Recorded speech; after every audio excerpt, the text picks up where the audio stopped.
के हो त मल्टिलेभल मार्केटिङ भन्ने कुरा चाहिँ म आज चाहिँ तपाईहरु माझ जब नेपालीहरु इन्डियामा गएर कति ठक्किनु परेको छ भन्ने कुरालाई चाहिँ म विशेष जोड्न गइरहेको छु। त्यसमा म पनि ठक्किनु परेको चाहिँ एउटा पात्र हुँ।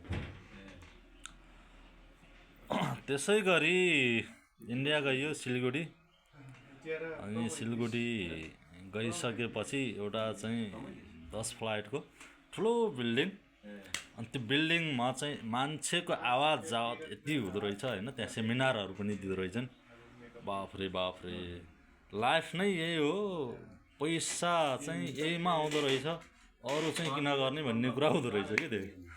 अनि भइसकेपछि अब त्यहाँ त अब मलाई लिएको साथीले चाहिँ यताउता मेरो चाहिँ ध्यान केन्द्रित के छ त त्यही एमएलएम बिजनेसमै गरिराख के हैन। एमएलएम बिजनेसमै गरिराछ। म पनि किन यस्तो गरेछ होला यसले चाहिँ भन्ने लाग्थ्यो। लागिसकेपछि अब त्यस्तै भयो। लास्टमा आयो त्यहाँ पैसा चाहिँ लगानी लाउनु पर्छ भन्ने कुरा आइसक्यो।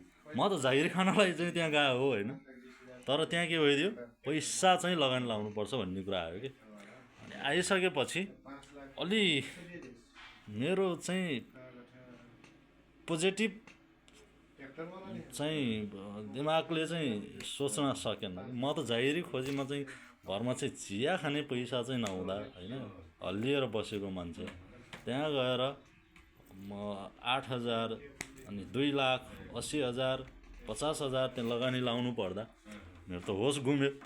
म त गर्दिन्न भन्ने पनि एउटा चाहिँ कन्सेप्ट बस्यो।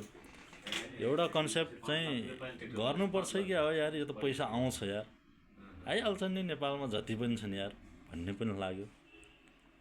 अनि गराउँदै गए र मैले एउटा सानो र्याङ्क किने त्यहाँ, एउटा 6,000 को बिजनेसको बारेमा बुझ्नु पर्यो, खाना भइहाल्छ बस्न भइहाल्छ यहीबाट भनेर चाहिँ एउटा सानो र्याङ्क किने मैले।